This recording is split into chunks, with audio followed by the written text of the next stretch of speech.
reçoit pour discuter de ce programme M. Logourmo Abdel, qui est responsable de la communication du CFDC, qui est la coalition des forces démocratiques pour le changement, changer d'air. Bonjour, M. Lou. Bonjour. Bonjour. Et M. Hassan Oulebat de la commission de la communication des candidats, Mohamed El-Cheikh Ahmed Oul-Razouani. Bonjour, M. Hassan. Bonjour, Ahmed. On va commencer par, allez-y, M. Hassan, je commence par vous. Quelles sont, en fait, on va dire, parmi les priorités du candidat, de votre candidat, dans son programme, quelle est pour vous la priorité essentielle dans le programme de votre candidat?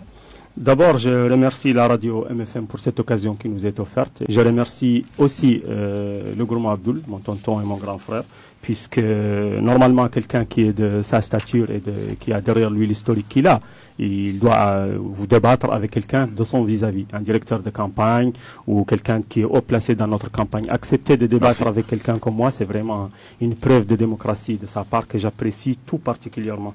Les points saillants de notre programme, en deux mots, c'est l'unité nationale et la jeunesse. Le candidat insiste là-dessus à chaque fois qu'il en a l'occasion. Le programme insiste là-dessus. Notre programme a été publié il y a de cela 5 jours.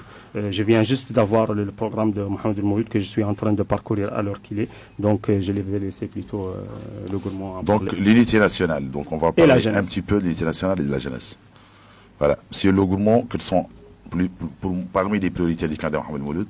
D'abord, permettez-moi moi aussi de vous remercier. Merci, je vous remercie très bien, merci. Je crois qu'en effet, la campagne est maintenant démarrée. Et effectivement, il est vraiment temps que l'on entre dans le vif du sujet. Et le vif du sujet pour les populations, c'est de voir ce que l'avenir leur réserve.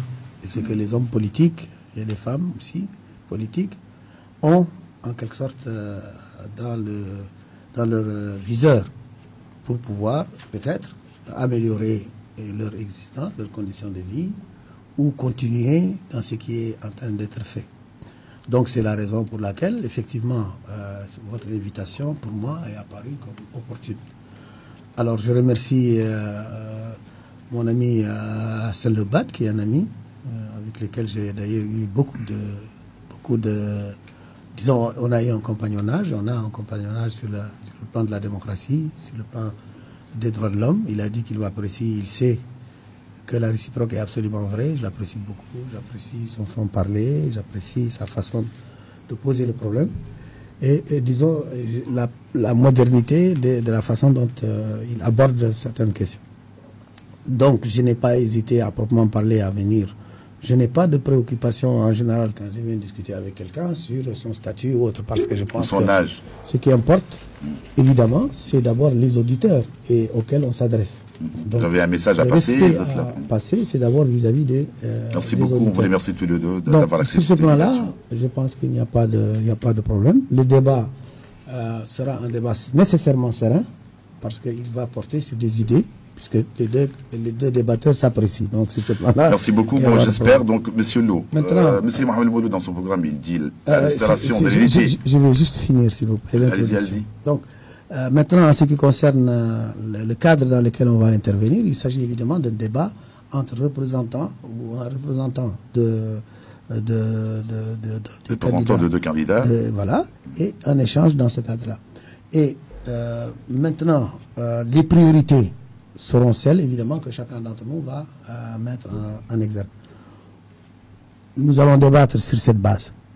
Alors, les priorités, si vous me posez la question maintenant, de savoir, je crois que c'était ça que vous avez fait. Oui, ou parmi les priorités. Alors, nous avons, tout est prioritaire chez nous, si j'ose dire. Parce que pour nous, on vit une situation de polycrise. Crise à dimensions multiples, etc. À plusieurs égards.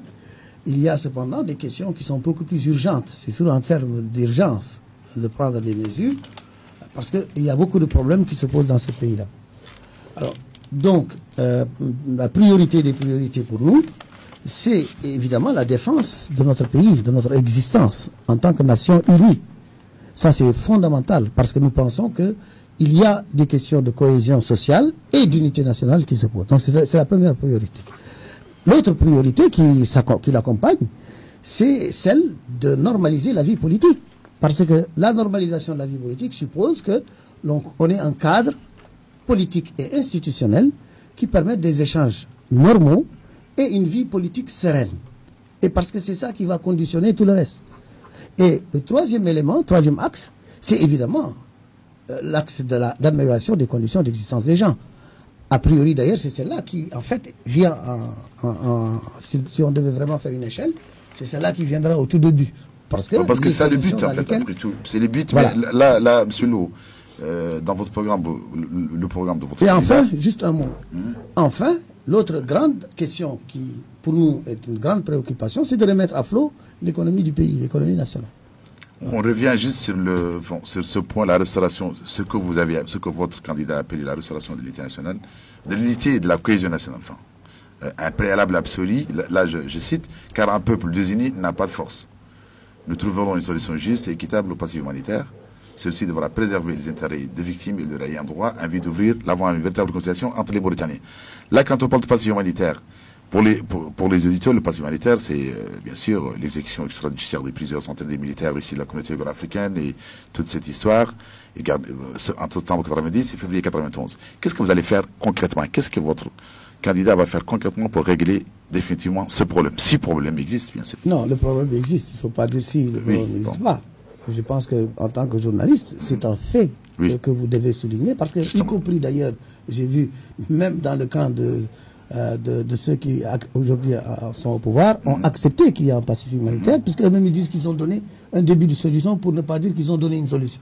Si on revient sur cette loi d'amnistie, ils acceptent qu'il y a un passif humanitaire, ils ont même été pris à Kéidi, en fait des choses comme ça. Ils avaient même promis de nous révéler les tombes où sont enterrés les gens, les victimes. Ils ont même encore dit... C'est des promesses pour vous. Oui, non, mais je veux dire, pour le constat du fait. Parce que ce que je veux, ce sur quoi je veux attirer l'attention, c'est sur la réalité du fait. Maintenant, ce qui va poser problème, ou ce qui peut créer des divergences, c'est comment en sortir. Voilà. Donc, et vous pensez vraiment... Nous pensons que la première des choses, d'abord et avant tout, c'est de mettre sur pied, mais un mécanisme de justice transitionnelle. Mettre sur pied une commission, immédiatement. Nous pensons qu'il faut le faire immédiatement. Ça a trop tardé.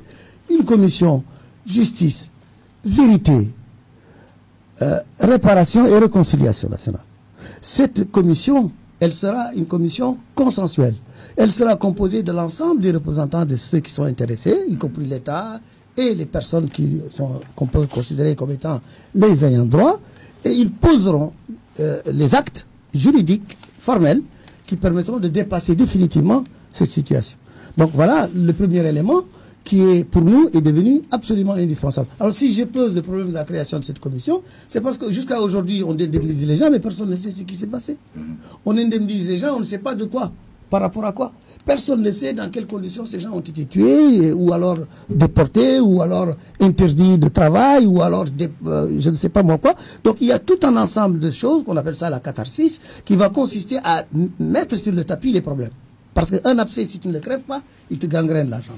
Donc voilà un peu le point numéro 1 concernant la mise sur pied de cette commission, et le candidat insiste que ce sera le premier acte qu'il fera en matière de résorption. Pour une véritable conciliation. Ça, c'est le premier acte entre les Mauritaniens. Voilà. Donc, M. Hassan, quand votre candidat parle de l'unité nationale, quels sont les points les plus importants pour lui dans cette terme unité nationale? Chef Ahmed, lorsqu'on m'a appelé pour ce débat, et lorsque Ahmed Dabo Lalati m'a dit il y aura un débat, toi et le Gourmand, je lui ai dit contre qui? Parce que dans ma tête, le Gourmand et moi, on est du même. Lorsque l'Agence nationale des titres sécurisés a été créée, le Gourmand a été la première personne à lever le lièvre en disant que cette agence prend une tournure raciale. Et j'ai été l'une des premières personnes à le supporter dans un article publié sur Freedom. C'est sûr. Ça, c'est une chose importante. Ça veut dire que la question de l'unité nationale est une question qui m'apporte. Et la question du passif humanitaire est une question qui m'est très importante. Je rejoins le Gourmand dans sa demande de créer une commission style vérité et réconciliation pour rendre la justice aux veuves et orphelins. Et je le rejoins lorsqu'il dit que le pouvoir actuel l'a reconnu. Le président Mohamed Abdelaziz est allé prier à Kaïdi. Des familles des victimes, et le Gourmand le sait très bien, ont été indemnisées. La question n'est pas encore finie, parce qu'il y en a d'autres qui ne sont pas rentrés dans ce processus. Donc moi, je me joins à le Gourmand pour demander à ce que cette question soit l'une des questions prioritaires du prochain quinquennat. Mais le problème de la coalition Changer d'air, et le problème de la coalition Vivre Ensemble, et le problème de Biramoul Daoul Abed, c'est que tous ces gens-là ont été préparés pour le troisième mandat. Il existe aussi des gens, ces gens-là ont été préparés dans leur tête, y compris des gens de chez nous, des députés et des gens au plus haut niveau, ils ont été préparés au troisième mandat. Mohamed Ould Abdelaziz et Mohamed Ould Ghazouani ont toujours été contre cette idée du troisième mandat. Lorsque les gens ont compris que ce ne sera pas Mohamed Ould Abdelaziz qui est candidat, mais Mohamed Ould Ghazouani qui sera candidat, ils se sont retrouvés avec un logiciel préparé pour un candidat et un autre candidat. Mohamed Ould Abdelaziz n'est pas candidat, c'est Mohamed Ould Ghazouani qui est candidat. Et son programme est là. Donc on va parler programme contre programme et on va arrêter de parler de ce qui a été fait, de ce qui n'a pas été fait. Voilà, on l'approfondit, soit on regarde devant, soit on regarde derrière. Le candidat Mohamed Ould Ghazouani, qu'est-ce qu'il veut faire pour l'unité nationale concrètement? Je vais te répondre. C'est ça en fait. Je vais te répondre très concrètement. Moi, mon référentiel, c'est le programme. Et le programme, il a été imprimé, distribué et j'en ai 500 copies dans ma voiture. En arabe et en français. Si les gens me voient dans la rue, ils peuvent m'arrêter et je leur donne le programme. Ma page Facebook est disponible. Une personne m'envoie un message. Pour les auditeurs aujourd'hui de cette émission. Deux points. Il y a un programme qui s'appelle Sheila. Ce programme est en faveur de la modernisation des communes et d'Adouab les plus pauvres. Il sera lancé pour offrir des services intégrés d'éducation, de santé, de logement et d'aménagement du territoire. Ce programme-là va vers Adouab. Et Adouab, on sait que c'est constitué principalement de Hratin. Donc ça, c'est un premier point. Le deuxième point, c'est un point qui s'appelle Dari. Dari, c'est un nouveau programme d'habitat social qui sera lancé pour la construction de 10 000 logements économiques. 10 000 logements économiques. Mohamed Ould Abdelaziz a distribué les terrains dans Tarhi. Mohamed Ould Ghazouani va aider les pauvres à construire leur maison. C'est-à-dire que Mohamed Ould Ghazouani ne viendra pas de rien. Il ne va pas faire table rase de ce qui s'est passé. Il va bâtir sur ce qui a été bâti. Mais Mohamed Ould Ghazouani n'est pas non plus le candidat de l'UPR seulement. Il y a une grande frange de l'opposition qui l'a rejoint. Et il y a encore une grande frange de la majorité de l'opposition radicale l'a rejoint. Donc, c'est le candidat du consensus national. Et sur ce point, je vais être précis. Allez-y, mais sur ce programme Sheila, c'est important parce qu'on va y revenir. C'est un programme ambitieux. Et d'ailleurs, j'aime bien le mot Sheila. Je voudrais juste dire que, en ce qui concerne le fameux logiciel auquel on serait préparé par rapport au troisième mandat, pour l'histoire, si un jour, dans 10 000 ans, on écoutait des bandes de cette émission, il ne faut pas que nos arrière-petits-fils se trompent sur ce dont il s'agit, sur la nature du sujet. Ce n'est pas nous qui avons posé le troisième mandat, c'est Aziz et ses fameuses Moubadarat et les initiatives. Et vous allez dans les rues de Nouakchott, vous allez encore voir. Et des députés. Il reste encore. Attends, je ne parle même pas de cela. Dans les rues de Nouakchott, vous allez encore voir des affiches sur le troisième mandat. Vous me direz c'est la démocratie. Certes que c'est la démocratie. Il y a aussi des gens qui viennent crier devant le palais présidentiel. Oui, pour demander à Aziz de se présenter. Il y a des gens qui font des revendications devant le palais présidentiel. Pour demander à Aziz de se présenter au troisième mandat. Je sais ta finesse d'esprit et je sais que tu fais la différence entre la demande de quelque chose d'illégal, la réclamation d'une chose contraire à la Constitution et une demande d'avoir des ceintures de sécurité pour les voitures. Tu es en train de m'amener sur le terrain de Ould Abdelaziz. Parler de troisième mandat. C'est toi qui as ouvert la boîte de Pandore, c'est pas moi.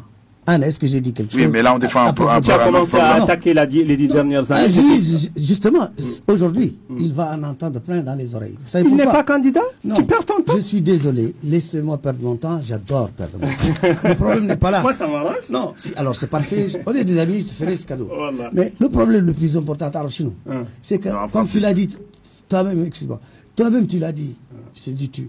Toi-même, tu l'as dit, il ne fait rien sur une table rase. Donc, il s'appuie bien sur quelque chose. Voilà. Or, c'est sur ces fondements que moi, je veux justement... C'est une continuité. D'ailleurs, il ne la cache pas, il le dit très bien. Il en est fier. Comment veux-tu, d'un point de vue politique, de voir que la zone éclairée et ne pas voir la face cachée de la Lune? Oui, mais il l'a dit, Mohamed Ould Ghazouani, il a dit à nous, il va combler les... Donc, il l'a dit, il n'y a aucun problème, il va combler, mais en tout cas, avant de combler, il faut que je vois le trou. Parce qu'il faut bien que je sache qu'est-ce qu'on va combler. C'est quand je saurai. Où est-ce qu'on était en 2009? En 2009, à 100 mètres d'ici, les gens tiraient des balles? En 2009, il y a des gens qui tiraient des balles. Aujourd'hui, on ne tire plus des balles et on aimerait bien savoir. Et aujourd'hui, toi et moi, on est en train de débattre à Tevrazer. Mais j'aimerais bien qu'on fasse une émission sur ce qui se passe. Excusez-moi, moi j'aimerais bien qu'on soit en assiette. Moi, j'aimerais bien que la Mauritanie soit l'assiette. Je crois que tu n'as pas compris. Non, tu n'as pas compris. Tu es en train de me ramener sur le fait que maintenant on a le calme, etc. C'est ça ce que tu veux dire. J'ai dit oui, j'aimerais bien qu'on discute sur le fond de ce calme. Pourquoi on est calme? Donc ça, est-ce que c'est vraiment... Est-ce que c'est vraiment... C'est juste une parenthèse, non. Mais moi, je vous laisse discuter ce que vous voulez. D'ailleurs, vous êtes là pour nous éviter. Mais on a quand même 2 programmes à expliquer à quelques auditeurs francophones. On a un programme à discuter. Parce que nous sommes confrontés à un problème, qui est d'ailleurs une singularité, c'est que il y avait quelqu'un qui, jusqu'au dernier moment, a laissé faire. Je ne peux pas te laisser dire.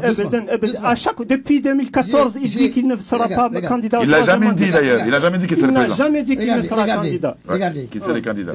J'ai sur ça de quoi faire des thèses et des thèses. Et on pourra en parler après. On pourra ouvrir d'ailleurs. Je pensais que ce n'était pas le sujet de l'émission. Mais il n'y a pas de souci. La semaine prochaine. La semaine prochaine. De ça que je veux parler. La semaine prochaine. Aujourd'hui, on parle des programmes. Je veux dire simplement. Le programme à l'imprimante. Ce que je veux dire. Non, mais il faut le dire en français. Je suis désolé. Il n'est pas encore publié. Je viens de recevoir une copie du programme à 5 minutes. Oui, mais ils ne sont pas les seuls. Ils ne sont pas les seuls.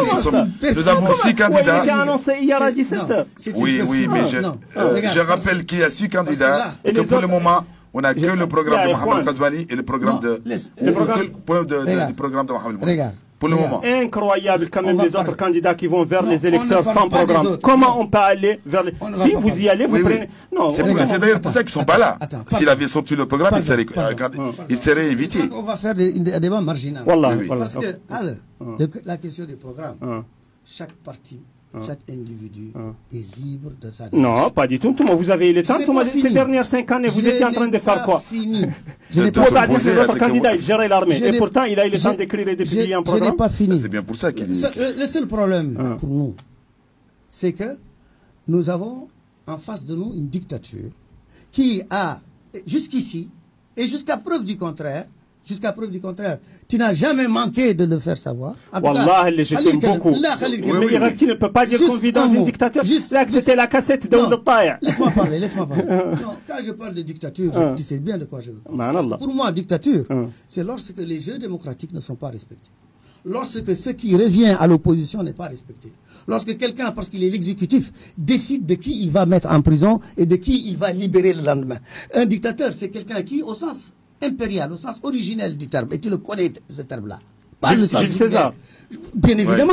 C'est lorsque tous les pouvoirs sont concentrés entre les mains de quelqu'un et qui, de ce fait, exerce le pouvoir de manière absolue, c'est-à-dire sans contre-pouvoir. Sauf ce que la conscience lui dicte. C'est ça la dictature. On peut maintenant chercher à apprendre les formes historiques que ça peut revêtir, etc., etc. Mais la dictature est là. On a fait aujourd'hui, dans ce pays-là, une série d'actes qui sont encore aujourd'hui des actes que je considère comme sanglants pour la démocratie. Ce sont les élections frauduleuses auxquelles on a assisté depuis ces dernières années et qui ont fait qu'on vit une crise politique permanente dans ce pays depuis 2009. On n'a pas réglé. La preuve, c'est toutes les tentatives, disons, entre guillemets, faites pour ce qu'on appelle le dialogue. C'est l'inconsistance et l'instabilité de votre opinion. Ça, vous participez, ça, vous participez pas. Non, on connaît l'historique. Il faut avoir une seule position constante. Demain, tu te réveilles, tu penses que tu vas passer toute la vie à dormir. Toute la vie sans dormir. Ça, vous participez, ça, vous participez. Vous avez déboussolé votre électorat. Est-ce qu'on peut revenir au deuxième point? Est-ce qu'on peut revenir? Ça, c'est facile. Alors, dans ce cas, puisqu'on les a déboussolés, mais faites des élections transparentes. Elles le sont. Ah bon? Comment on peut falsifier des élections avec les NNI? Comment tu peux falsifier des élections avec les NNI? C'est impossible de falsifier des élections aujourd'hui. Même aux États-Unis d'Amérique, vous savez qu'il y a de la fraude. Non, je ne le sais pas. Eh bien, je vous l'apprends. Les dernières élections auxquelles on a assisté avec, même là, les fameuses interférences russes sur les élections aux États-Unis. Oui, mais le problème n'est pas... Moi, je viens ici pour défendre le programme de Mohamed Ghazouani. Alors, allons avec encore plus avant, lorsqu'il y a... Pourquoi vous ne participez pas lorsqu'on vous invite à participer? Pourquoi à chaque fois qu'on vous donne une chaise, vous dites on va pas... Par rapport à notre programme, c'est que nous avons dit, concernant l'unité nationale... Justement, non, ne vous en faites pas, je vais revenir sur ça. Ce ne sont pas les glosses marginales de mon ami qui vont me faire sortir de ce clou. C'est un sujet sur lequel je suis très... Regarde. Non, mais bien évidemment, mais pas ton candidat. Le problème, c'est qu'il faut que je fais la différence entre toi et ton candidat. Parce que ton candidat, mais il est au cou, jusqu'au cou, sur cette affaire-là. Ah bon, il a défense les mains, Mohamed Ghazouani. Qui a parlé de ça? Je n'ai pas parlé de ça pour Aziz. Au cou dans le non-traitement. Mais on parle de traitement, cher ami. Oui, rappelez-nous le sujet. Le sujet, ce n'est pas sur ce qui s'est fait, les crimes, le génocide, Comment ça lui dont il a le jour où il lève la main droite, dont il a rappelé de très bon escient que nous fûmes dans la même barricade, Voilà. que nous avons battu la Suède dans la Suède. Donc ce n'est pas de ça dont on parle. Aussi aux auditeurs Donc ce dont on parle ici, c'est du traitement. Il faut accepter. J'ai des auditeurs il n'a pas encore gagné, Mohamed El Ghazouani. Oui, d'accord. Il n'a pas gazé. Il n'a pas gagné. Je n'ai pas dit qu'il a gazé. Il n'a pas gagné. C'est les logiciels de la Shoah qui revient. Non. Je veux juste terminer pour dire que si j'ai posé le problème du passif humanitaire, c'est parce que c'est quelque chose qu'on peut régler du jour au lendemain. Voilà. Je suis convaincu. Mais je suis d'accord avec toi. Maintenant, la question nationale, c'est pas ça. L'unité nationale, ce n'est pas ça. Ça, c'est un épisode. L'unité nationale, c'est les problèmes qui sont posés au niveau de la discrimination qui existe dans ce pays. Tu l'as dénoncé. Absolument. Et tu sais le soutien que je te donne. Absolument. Et je t'en remercie. Non, pas la peine. Moi, et tu le dis, je comprends ta fierté. Vous avez été les premiers, effectivement, à sortir votre programme. Mais il n'y a pas un mot, le terme de discrimination. Tu ne peux pas l'entendre. Tu ne peux pas le lire dans ce document. Or, le problème de discrimination. Mais il y a l'unité nationale. Vous savez comment vous avez envisagé. Qu'est-ce que vous êtes, monsieur Lo, vous entendez parler.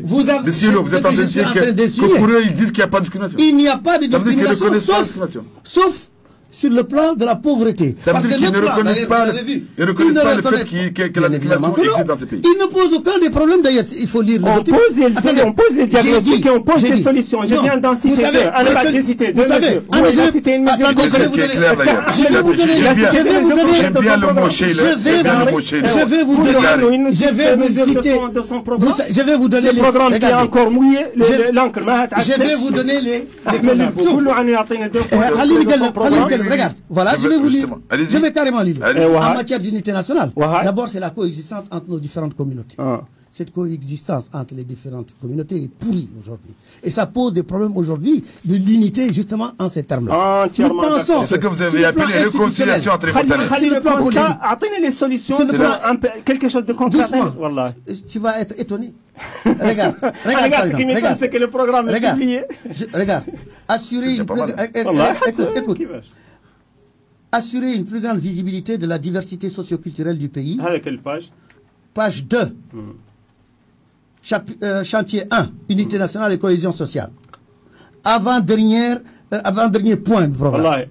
Assurer une plus grande visibilité de la diversité socio-culturelle du pays, notamment dans l'écriture de notre récit national, histoire ancienne et récente, et dans l'expression de nos valeurs et symboles nationaux. À titre d'exemple, les villes historiques du sud du pays doivent entrer dans le programme du Festival des villes anciennes. Attention.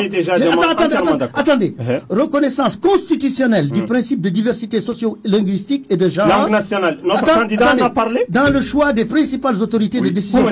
C'est pas ça dont je parle. Je constate que le gourmand est d'accord avec nous. Hassan, attendez, laissez-moi parler. Laissez-moi parler. On sait très bien ce que vous dites. J'ai pas fini. Non, parce que j'ai des propositions concrètes. Ça, c'est pas des propositions concrètes. Ça, c'est une question de principe. Je dis reconnaissance constitutionnelle du principe de diversité et de genre dans le choix des principales autorités de décision politique et administrative à l'échelle centrale et locale et officialisation des langues nationales. Ça, c'est le constat du problème. Officialisation, non. Et leur usage dans l'enseignement et au sein de l'administration. Bon, je vais vous montrer maintenant. Je vais vous montrer dans l'exécutif, par exemple, comment ça va se décliner. Et vous serez étonnés. En application du principe de diversité, les titulaires des principales fonctions d'État et de ses démembrements ne peuvent appartenir à la même communauté ethno-linguistique. Créer le poste de vice-premier ministre et de vice-ministre pour les ministères de souveraineté dont les titulaires ne peuvent appartenir à la même région et à la même communauté ethno-linguistique que les titulaires principaux des postes. C'est une question que tu pourras... Mais pour vous, monsieur, pour vous, c'est peut-être un problème pour eux. Dans l'armée. Non, attendez. Non. Là, vous ne répondez pas comme un normal. Non, Khalil, on va parler de l'armée. Non, j'ai dit que, y compris dans l'armée, nous pensons avec force qu'il est dangereux que dans un pays comme la Mauritanie, que tout le commandement, tout le haut commandement soit ethno-linguistiquement Tu sais pourquoi c'est le cas? Non, je ne parle pas du pourquoi. Je ne parle, vous savez, quand vous discutez avec un Israélien ou un Sud-Africain, il trouvera toujours une explication. Les faits, c'est qu'aujourd'hui, les écoles d'excellence aussi, il y a des raisons. Il y a aussi que c'est lié aux événements de 87, les écoles d'excellence, les enfants des officiers que l'on voit dans les écoles d'excellence, là-bas, où les écoles de formation militaire, où il n'y a pas un négro, ou presque pas. Tu sais pourquoi il n'y a pas un seul négro? En tout cas, il n'y en a pas. Oui, mais bon, tu sais pourquoi? Parce que les familles, pourquoi? Les familles. Maintenant, je continue. Non, tu ne peux pas continuer tant que on va s'arrêter. Ça, c'est la question nationale. Hassan, vous allez expliquer. On ne continuera pas tant que je n'ai pas répondu à cette question. Bien sûr, répondez. Pourquoi les familles négro-africaines, principalement Peul, n'envoient pas leurs enfants dans les écoles d'excellence et ne les envoient pas dans l'armée? Et les soniqués? Les soniqués, les Peul, je parle d'aborder. T'as pas une jaoba? Pourquoi ils les envoient pas? Pourquoi ils les envoient pas? Parce que la blessure des années de braise est encore béante. Et parce que leurs enfants, ici, ils se disent si jamais on les envoie là-bas. Et oui. Et les haratines? Et oui. Et les haratines, c'est pareil aussi. Les haratines sont dans les écoles d'excellence. Les haratines sont dans les écoles d'excellence.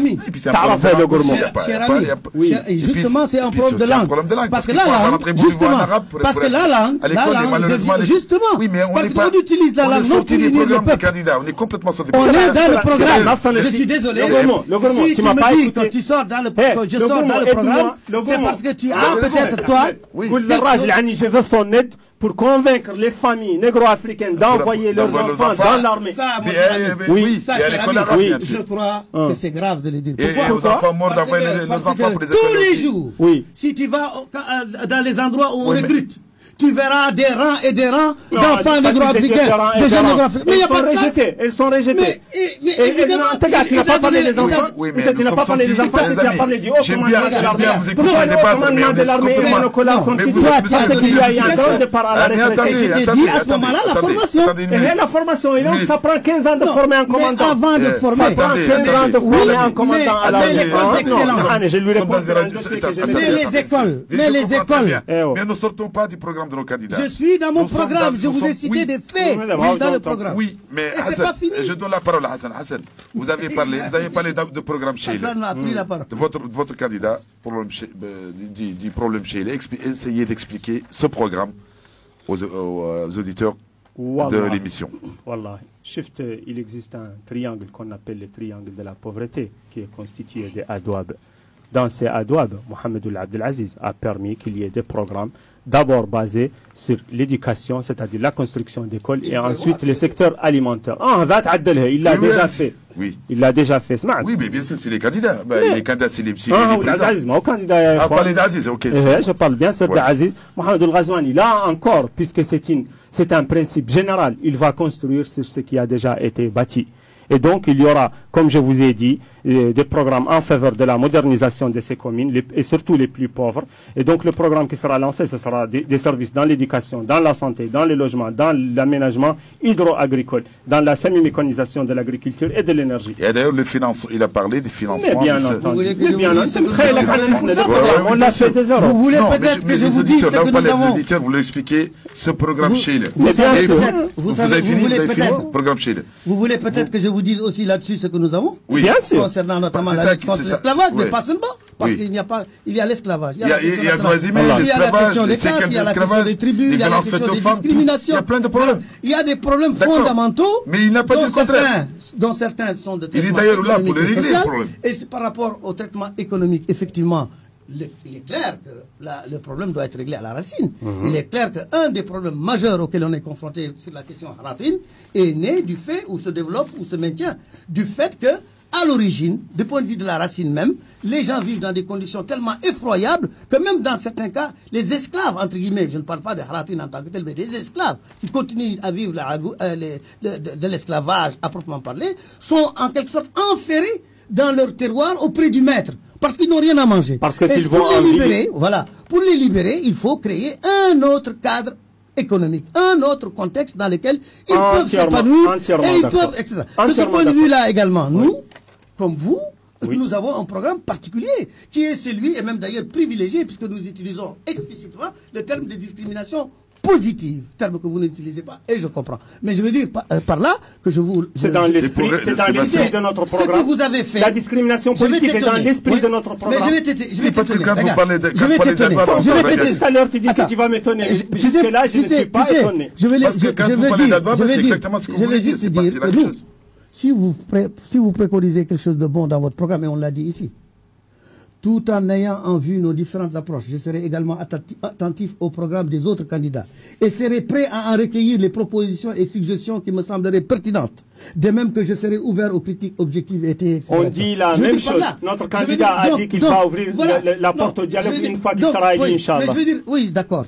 Je vais dire par là simplement que nous n'avons pas dit que nous avons la science infuse pour la solution des problèmes. De même que nous n'avons pas les yeux radars qui permettent seuls et exclusivement de voir la réalité des choses. Mais nous voulons mettre le doigt là où ça fait mal.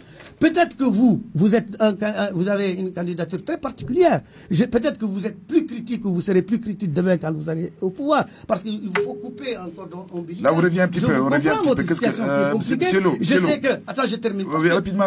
Terminez ce sujet-là. Messieurs de la radio... Quand vous parlez de la normalisation... Quand votre candidat parle de la normalisation de la vie de la situation politique et institutionnelle qui prévaut depuis le coup d'État ici au 2008. Je veux dire par là... Oui. Normalisation de la situation politique. Je veux dire par là qu'aujourd'hui... Elle n'est pas normale, notre situation politique est une situation anormale. La preuve, c'est que tout le monde parle de dialogue. Lui, il vient d'utiliser le mot. Le terme de dialogue dans notre contexte... Pourquoi vous n'êtes pas venu dans la CENI? Ça, c'est autre chose, parce que vous avez refusé l'accord qui a été signé. Je te signale. Pardon, je te signale. C'est vous qui avez refusé la parité. Vous voulez nous ramener 3, mais qu'on vous a dit de faire la parité. Je vais t'expliquer entre parenthèses. Non. Hassan. Oui. Il ne faut pas que tes amis... C'est pas l'État. Il ne faut pas que tes amis te trompent. Chauffe ce qui s'est passé dans cette histoire. Là, je parle avec ta conscience. Voilà. Je ne parle qu'avec ta conscience. Okay. Dans cette histoire, on a négocié. Ould Belal m'écoute. Et il ne me démentera pas demain. Et j'attends bien qu'il me démente. On a négocié avec le ministère de l'Intérieur. Le ministère de l'Intérieur a signé un accord en bonne et due forme. En bonne et due forme. Ils sont revenus plus tard pour lui dire, voilà, c'est le 11. Nous voudrions deux choses. Nous voudrions d'abord que vous mettiez une femme plutôt que la personne... c'est bien. Attends, je vais te dire... Vous n'avez pas de femme qui peut venir. Attends, je vais t'expliquer d'abord le mécanisme pour que tu comprennes en quoi c'est absurde. Ensuite, ils nous ont dit, Wadia, nous ne voulons pas de lui. C'est une question de nom. Attendez. Vous voulez absolument que ce soit Wadia. Attendez. Vous ne voulez pas que ce soit Wadia. Pourquoi Wadia? Attendez. Non, lui, il justifie, je comprends, il est dans son rôle. Mais je lui explique d'abord le problème. Et après, sa conscience, peut-être, va lui dicter de prendre demain ou aujourd'hui une position. Quand nous avons signé l'accord et qu'ils nous ont dit ça, on leur a dit, mais attendez. Vous parlez peut-être à une autre délégation que la nôtre. Pourquoi? Parce que, voyez-vous, nous enlevons ce que vous avez enlevé. La parité existait. C'est parce que vous devez, vous, enlever 3 pour nous, que vous devez enlever une femme. Et une fois de plus, vous pratiquez la politique de la chaise vide. Non, pas du tout. Si, parce que là, maintenant, on se retrouve... Je rappelle quand même, monsieur Lou, que le ministère de l'Intérieur était arbitre. Je veux expliquer. Non, je vous signale. Là, on parle de la CENI. La CENI. Non, la CENI, on n'avait pas à négocier avec la CENI. C'est la même ligne de conduite depuis le début d'Ahmed El Bouk. C'est-à-dire qu'il revendique et quand on c'est la CENI et le ministère de l'Intérieur. Au lieu de faire dans l'éloge, dans la différence. C'est quand même une émission indépendante. Je suis très mal à l'aise d'ailleurs de vous entendre dire ça. Comprenez ce que j'ai dit en français facile. C'est clair. Nous avons négocié non pas avec la CENI, mais avec le ministère de l'État. Clair ou pas? Mais le ministère de l'Intérieur a dit. Est-ce que j'ai parlé de ils vous ont fait une proposition que vous avez acceptée. Ensuite, vous avez insisté pour avoir un homme. Et on vous a dit de proposer des hommes et des femmes. Le mécanisme de composition de la CENI. C'est clair. Non, c'est pas clair. C'est pas clair. Le mécanisme de composition de la CENI, c'est qu'il y a un certain nombre de parts qui reviennent à l'opposition et une autre part qui revient au pouvoir. Et il y a la parité. Dans les deux cas, il y a une parité globale, laquelle est institutionnelle parce qu'elle figure dans le texte. Or, le texte, l'accord que nous avons convenu, c'est que vous allez enlever... Parce que je ne suis pas membre de la CENI. La majorité. Donc une femme, c'est clair. Je parle de la majorité. Oui. Entre guillemets, à laquelle tu appartiens. On va enlever 4, dont une femme. Encore une fois, n'est pas dans ce coup-là. Je parle du ministère de l'Intérieur. Ça doit être clair, ça. Donc, la part qui vous revient... C'est juste parce que moi, je ne suis pas encore habitué à ce qu'on me dit tu appartiens à la majorité. Mais c'est pour ça, et moi, je suis très mal... C'est lourd de te dire ça. Mais ça arrive. Donc, vous deviez enlever 3. Soit, si vous enlevez 3... Si vous enlevez 3, nous, on vous donne 3. Les chiffres, donc, de la parité viennent de vous. C'est-à-dire que sur les 3, vous enlevez une femme. Donc, si vous enlevez une femme, nous mettons une femme. Si vous enlevez 2 hommes, nous mettons 2 hommes. Si vous enlevez 3 femmes, nous mettons 3 femmes pour maintenir l'équilibre, parce que le problème de l'équilibre, c'est pas avant. Tout. Vous avez voulu nous imposer d'enlever une femme, je vais vous dire, je vais vous révéler pourquoi. Et c'est un secret de polichinelle. C'est parce que vous voulez vous débarrasser de la femme qui est là-bas. Pourtant, qui dit vous. Je le dis explicitement. Là? La femme qui est là-bas avec eux, là-bas dans la cellule, Oui. ils voulaient s'en débarrasser parce qu'elle n'est pas commode. Et donc, par ce biais-là, ils font d'une pierre deux coups. C'est de la petite tactique. D'accord. Et pourquoi il exige de nommer quelqu'un à votre place? Pourquoi il exige là, c'est quand même bizarre. Là, j'interpelle le démocrate que tu es. Je crois que tu es un démocrate sincère. Comment tu peux demander à quelqu'un d'enlever quelqu'un sans lui donner la raison pour laquelle tu dois l'enlever? Je n'aime pas cette personne. Entre nous, il n'y a que la loi? Non. Mais entre nous, ce n'est pas l'humeur, c'est la loi. Si Oudia est un criminel, ou s'il y a une affaire en justice en cours, ou s'il y a un problème d'espionnage que nous ne savons pas, raison d'État. C'est la loi. C'est quoi le résultat? Le résultat, je pas ta gueule, le résultat est qu'une fois de plus, vous présentez la politique de la chaise. C'est que cette CENI-là, quand il y a l'opposition, vous n'avez pas joué les jeux. Ça ne nous concerne absolument pas. Le résultat, c'est que la chaise ne peut pas être vide parce qu'il n'y a pas de chaise. Donc, ce que vous appelez la normalisation, c'est ça la normalisation. Il faut qu'elle soit là. C'est ça la normalisation de la situation politique. La normalisation de la situation politique. Et si jamais on perd dans une élection transparente, on sera les premiers à reconnaître notre défaite. La normalisation de la vie politique, elle consiste à avoir des élections libres, démocratiques et transparentes. C'est notre souhait. Si c'est un souhait, nous, on sera d'accord. Tant mieux. À propos de zone, parce que je viens de voir le nom. Nous avons prévu, nous, de déclarer zone d'investissement prioritaire les régions où subsistent les pratiques esclavagistes, en vue d'assurer les conditions d'autonomisation. Je vais prendre... Si c'est Sheila, c'est très bien. Je constate qu'il y a beaucoup de points de convergence entre nous. Non. Est-ce que ce projet... D'ailleurs, vous avez deux projets, celui de Sheila et celui d'Ar. Les chiffrages. Est-ce que c'est réalisable? Avec quel argent on va les réaliser? Comment on va les réaliser? Voilà. Les chiffrages de notre programme, on compte le financer par 2 points. D'abord, on prévoit 7% de croissance dans le premier quinquennat. Et ça va nous financer une grande partie de notre programme. Ensuite, les revenus gaziers qui vont se déclencher dès 2021 et qui représenteront une augmentation de notre PIB de 25%. Il faut savoir que le PIB de la Mauritanie actuellement est de 4,5 milliards d'euros. Et on prévoit une augmentation de ces PIB de 25%, ou du moins une revalorisation de 25%. Ce sont les chiffres des compagnies pétrolières, ce ne sont pas les chiffres du gouvernement mauritanien. Donc le revenu gazier est 7%, qui est un chiffre pas très optimiste sur un quinquennat. Ça, ce sera largement suffisant pour financer notre programme. Je vous rappelle que le seul chiffre qu'on a avancé dans le programme, c'est 20 milliards MRU pour financer le programme. Et donc, vous pensez que ces 20 milliards RMI, on peut les avoir? Largement. Dire que 7% de croissance n'est pas très optimiste, ça vraiment est très modeste. Tu sais de combien est la croissance aujourd'hui? Combien? Combien? C'est à toi de le dire. La croissance est autour de 3%, 3,5%. Et ça encore, si on est gentil, parce qu'il y a un certain nombre d'effets de levier, parce qu'on ne va pas fatiguer les écouteurs sur certaines considérations type économique. C'est autour de 3,5%.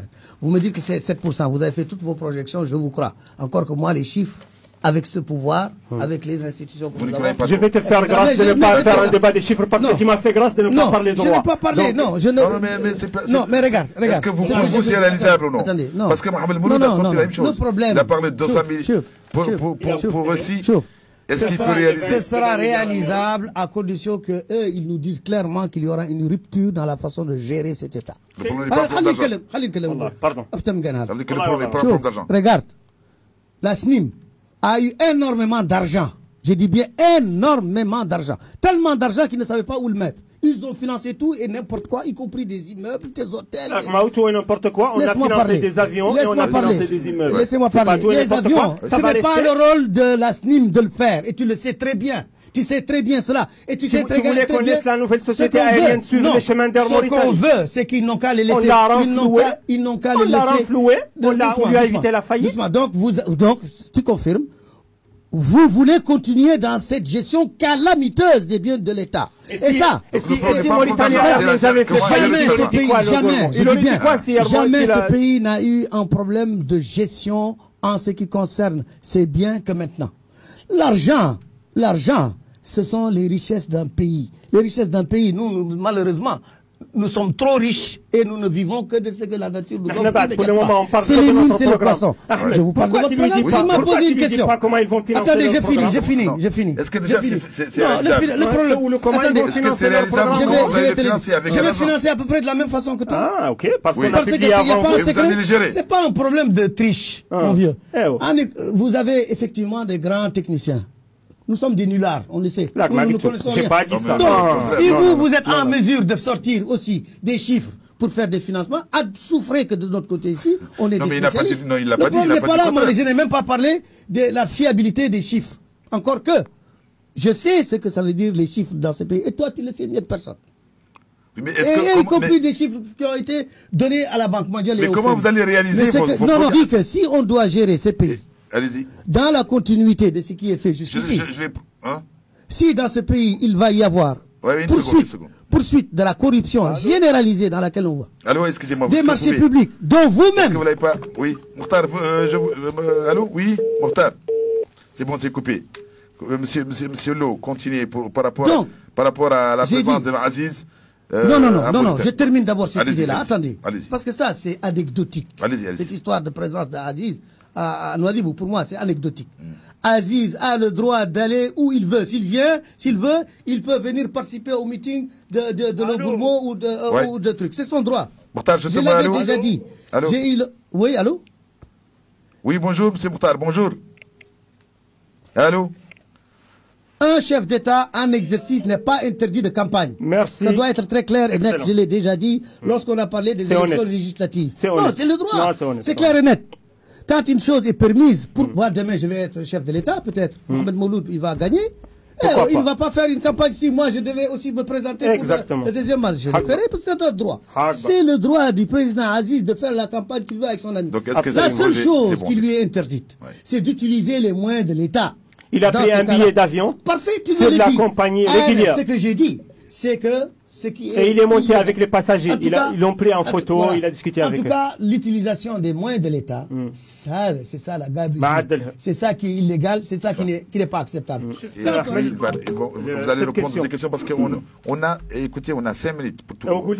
J'ai 2 minutes. Non, allez-y. Très rapidement. Le problème de la candidature unique de l'opposition est le problème suivant. La coalition Vivre Ensemble, d'abord, elle devait présenter la candidature du leader historique des Flammes.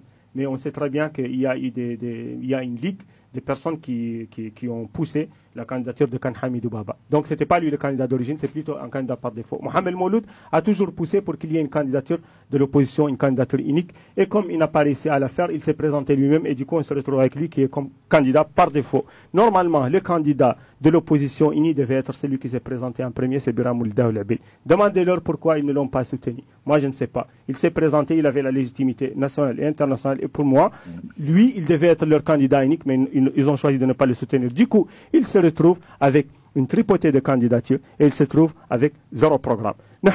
Depuis longtemps, depuis longtemps, on a notre programme et depuis longtemps, on a notre candidat. En ce qui concerne la lutte contre la gabegie, je rejoins le professeur Gourmo sur ce qu'il a dit. On va continuer la politique sévère de Mohamed Abdel Aziz en ce qui concerne la gestion des biens de l'État. On va continuer à envoyer les voleurs de l'argent de l'État derrière les barreaux à Bir Mougrain et on va aller plus loin. On va aller plus loin. On va mettre en place un prix de l'intégrité et de l'excellence. Parce que Mohamed Abdel Aziz, le Gourmo, il ne faut pas reconnaître. Ça, c'est la vérité. Il y a des gens qui sont en prison aujourd'hui pour avoir volé les biens de l'État. Votre dernier mot, Hassan. Votre dernier mot.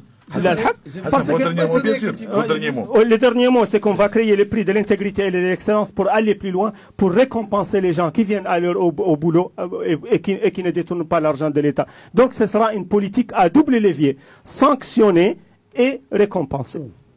Pour ce qui concerne l'alternance, vous avez 2 minutes. Que vous m'avez amené ici à discuter, c'était les programmes, on est parti de... Voilà. Moi, j'ai donné des faits et je constate qu'aucun de ces faits que j'ai cités de mon programme n'a fait l'objet de discussion ou de débat.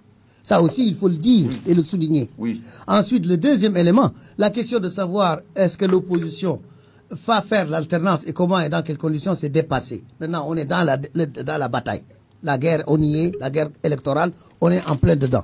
Je passe évidemment sur les petites piques de mon ami Bon, j'aurais pu lui dire qu'évidemment, Ghazouani aussi a été poussé à le faire parce que le troisième mandat, c'était le plan B. Depuis 2014, Aziz dit qu'il ne fera pas de troisième mandat. Non. Aziz a dit tout et le contraire. Il laisse dire d'autres qui n'osent pas dire un mot s'il ne voulait pas qu'il le dise. Donc, la question n'est pas là, tu sais très bien. Donc, la preuve, c'est que tout le monde était soulagé. Si les gens étaient soulagés, c'est parce qu'il a laissé. Sauf vous n'avez pas été soulagé. Vous avez été déboussolé. Vous aurez souhaité le troisième mandat. Donc, le programme. Je vous ai donné la parole en premier. Vous vous étonnez que je puisse entrer dans le débat de ce programme. Parce que ce programme-là, il est lisse. Il est trop lisse. Mais il a le mérite d'exister. Mais écoutez, ce programme, vous l'avez fait il y a 4 jours ou ça. Ensuite, ou 15 jours ou un mois. Je veux dire, c'est pas le temps qui importe. Ce qui importe, ce n'est pas un problème esthétique, c'est un problème de fond. Vous avez présenté de tout ce qu'on a dit, le programme qui rappelle celui de ML. C'est excellent. Et on sait ce que ML aussi, on en avait dit. Et tout ce qui était consacré à la lutte Tadamoun, bien sûr, contre la misère extra. Vous auriez pu juste dire que vous continuez le programme parce qu'il n'y a rien sur le fond qui diffère de ça. Maintenant, les sources de financement, ils sont inépuisables. Forcément, puisque vous allez puiser, ce n'est pas en termes de valeur nationale créée, nouvelle, c'est en termes de vente des richesses, de gaz, etc., dans des conditions d'ailleurs que personne ne sait, puisque tout le monde sait que l'histoire de gaz, ça sent le gaz. 7%, le gaz, ça sent le gaz. Et donc, oui, parce qu'elle touche le fond, qui est celui aujourd'hui de savoir qu'est-ce qu'on fait des richesses de ce pays. Et ce n'est pas un problème de critique, c'est un problème de projection dans l'avenir. Ceux qui m'écoutent, qui pensent que je suis en train de faire la critique du passé, ne se rendent pas compte que le passé et le présent et le futur sont un seul et même ensemble. Si tu ne comprends pas ce qui se passe, ce qui s'est passé, tu ne comprendras pas non plus de ce qui va venir. Ce qui va venir, c'est que toutes ces richesses-là vont rentrer dans les mêmes poches, qui vont recycler comme ils l'ont fait pour le poisson, qui vont recycler comme ils ont fait pour le fer, qui vont recycler aussi demain le gaz. Parce que maintenant, c'est éprouvé. Ça, c'est des procès d'intention. C'est des procès tout court. C'est des procès tout court. Tu n'en sais rien. Pourquoi qu'ils vont faire ça? Tu n'en sais rien. Il faut leur donner le bénéfice du doute. Il faut leur donner le bénéfice du doute. C'est vrai, il y a des jeunes comme toi qui arrivent. Vous vous mettez à attaquer Mohamed Je rappelle qu'il est responsable de communication de CFDC, Monsieur Hassan Lebouat, de la commission de la communication des candidats Mohamed Mohamed Ahmed Ghazouani. Et merci, chers auditeurs, d'avoir écouté cette émission de débat des 18h. Je pense que le débat continue. Allez, au revoir et à très bientôt. Merci.